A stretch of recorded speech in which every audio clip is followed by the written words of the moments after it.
Hi dear students, I am Jayprakash Kumar, faculty of mathematics. आज हम लोग एक क्वेश्चन देखेंगे जो पिछले हमेशा जेई मेन में क्वेश्चन पूछते रहा है और आगे भी पूछते रहेगा आई होप। और इस टाइप का पैटर्न का क्वेश्चन हमेशा देखा गया है। तो इस क्वेश्चन को हम लोग आज देखते हैं कि क्वेश्चन है क्या। तो क्वेश्चन देखो आप, क्वेश्चन इज हमारे पास जो क्वेश्चन है जो इस टाइप का हमेशा पूछते गए हैं वो आप अगर आप क्वेश्चन देखो तो क्वेश्चन हमारे पास है। देखिए the quadratic equation a square into B square minus का सी स्क्वायर देख रहे हो ना। क्वाड्रेटिक इक्वेशन हमारे पास क्या है, A square into B square minus C square into X square ना, और plus B square into C square minus A square into X, और प्लस हमारा C square into A square minus B square equal to zero has real and distinct roots बोल रहे हैं। Then A square minus A square B square और C square के बारे में पूछा गया है हमसे कि ये किस में है, किस सीरीज में है। मीन्स एपी में है, जीपी में है, या फिर एचपी में है, या फिर एजीपी में है। तो सबसे पहले इस टाइप को क्वेश्चन को देखकर हम सबसे पहले ऑब्जर्व ये करते हैं कि क्वेश्चन हमारे पास जो दिया हुआ है अगर उसका कोफिशिएंट एक्स स्क्वायर का और एक्स का कोफिशिएंट और कॉन्स्टेंट जो साइक्लिक ऑर्डर में है। साइक्लिक ऑर्डर का मतलब क्या है कि A square minus B square minus का सी स्क्वायर माइनस ए स्क्वायर अगर इस फॉर्मेट में हो तो सबसे पहले हम लोग ऑब्जर्व एक करते हैं कहीं उसका सम मीन्स की दैट इज कोई क्वाड्रेटिक अगर हमारा X square plus B X plus C के फॉर्म में यदि है तो कहीं उसका सम मीन्स की ए प्लस बी प्लस सी का सम कहीं जीरो तो नहीं हो रहा है। तो ए प्लस बी प्लस सी का सम यदि हमारा जीरो हो रहा है तब इसमें अगर A plus B plus C equal to zero then हमारा क्या होता है, एक root alpha is equal to हमारा 1 हो जाता है, अदर रूट हमारा beta equal to C by A हो जाता है। इसी लॉजिक को मैं यहाँ पर भी इम्प्लीमेंट में करूंगा। तो आप देख रहे हो क्या यहाँ पर कि A square into B square minus C square A की जगह पर है, और plus B into C square minus A square हमारा बी के जगह पर है, और वापस C square into A square minus B square जो हमारा है सी के प्लेस पर है। तो आप यदि इसको आप मल्टीप्लाई करोगे तो आप देख रहे हो क्या कि A square B square minus का ए स्क्वायर सी स्क्वायर और प्लस हमारा बी स्क्वायर और हमारा क्या है सी स्क्वायर माइनस का B square into A square और प्लस हमारा सी स्क्वायर और यहाँ से हमारा ए स्क्वायर दिख रहा है और प्लस हमारा सॉरी माइनस ना, यहाँ पर हमारा मल्टीप्लाई जब करेंगे तो माइनस होगा और ए स्क्वायर सी मीन्स की सी स्क्वायर ए स्क्वायर माइनस का सी स्क्वायर और हमारा बी स्क्वायर है। आप जैसे ही इसको मल्टीप्लाई करने के बाद देखोगे तो हमारा क्या सारा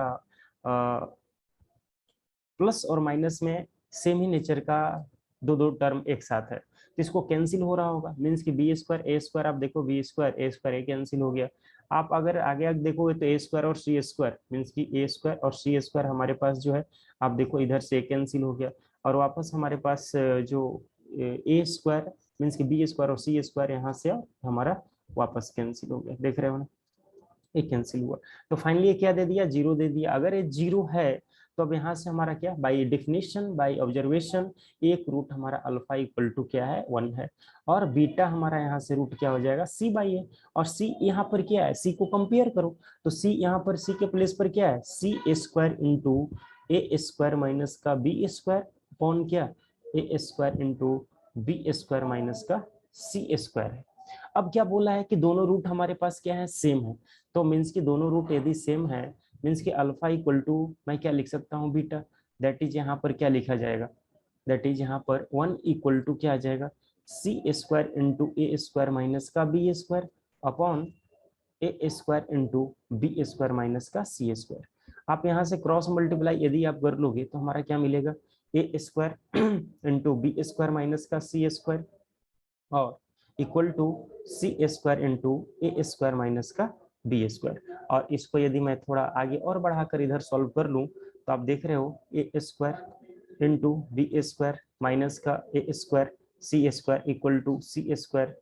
और A square minus C square और ये हमारा क्या हो जाएगा बी स्क्वायर हो जाएगा। आप देख रहे हो क्या ए स्क्वायर और सी स्क्वायर इधर भी है मीन्स की लेफ्ट साइड में और राइट साइड में। तो निगेटिव में जो हमारा लेफ्ट साइड में हमारा ए स्क्वायर सी स्क्वायर इसको राइट साइड में ट्रांसपोज करूंगा तो 2 टाइम्स हमारा ए स्क्वायर सी स्क्वायर हो जाएगा। कितने टाइम्स 2 टाइम्स ए स्क्वायर और सी स्क्वायर होगा। और इधर हमारा लेफ्ट साइड में A square B square as it is था और ये जो हमारा सी स्क्वायर और बी स्क्वायर जो दिख रहा है इसको अगर मैं राइट साइड में ट्रांसपोज कर लूँ तो ये हमारा क्या हो जाएगा बी स्क्वायर और ये हमारा सी स्क्वायर हो गया। देख रहे हो क्या अगर मैं पूरी तरह से तीनों टर्म को अगर मैं ए square B square C square से यदि मैं डिवाइड कर दूं, क्या ऐसे डिवाइड कर दूं, ए square B square C square divide कर रहा हूँ, ए square B square C square, यहाँ से डिवाइड करूंगा ए square B square C square ना, सॉरी ये 2 से नहीं डिवाइड करना, सिर्फ डिवाइड किससे करना, ए स्क्वायर बी स्क्वायर और सी स्क्वायर से डिवाइड करना है। तो आप यहाँ पर देख रहे हो क्या क्या बच रहा है, A square B square cancel हो गया, 1/c² हो गया,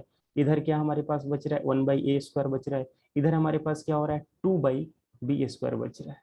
तो फाइनली रिजल्ट हमारे पास क्या बचा, फाइनली रिजल्ट हमारे पास क्या बचा 1/c² plus 1/a² equal to 2/b²। तो यहाँ से हम क्या बोल सकते हैं कि ये किसका रिजल्ट होता है, अगर हमारे पास A B C are in A P तो 2b equal to A plus C लिखते हैं क्या, अरे बोलो लिखते हैं 2b equal to A plus C. तो यहाँ पर भी वैसे ही है क्या, मीन्स कि हम बोल सकते हैं क्या कि 1/a 1/b और 1/c हमारा किस में है, 1/a² मीन्स की 1/b² 1/c² एक किस में है, एपी में है। तो इसका हमसे पूछा क्या गया, ए स्क्वायर बी स्क्वायर, तो रेसिप्रोकल कर दूं, तो जो हमारा सीरीज एपी में होता है उसको रेसिप्रोकल करने पर एचपी हो जाता है, दैट इज यहाँ से मैं क्या बोल सकता हूँ कि हमारा ए स्क्वायर और हमारा बी² और हमारा सी² आर इन क्या एचपी, किसमें है एचपी। तो ये हमारा क्या हो गया रिजल्ट इसका एचपी, मीन्स कि हमारा फाइनल आंसर इसका हमारा क्या है एचपी में है, किसमें है एचपी में। Are you understanding, are okay.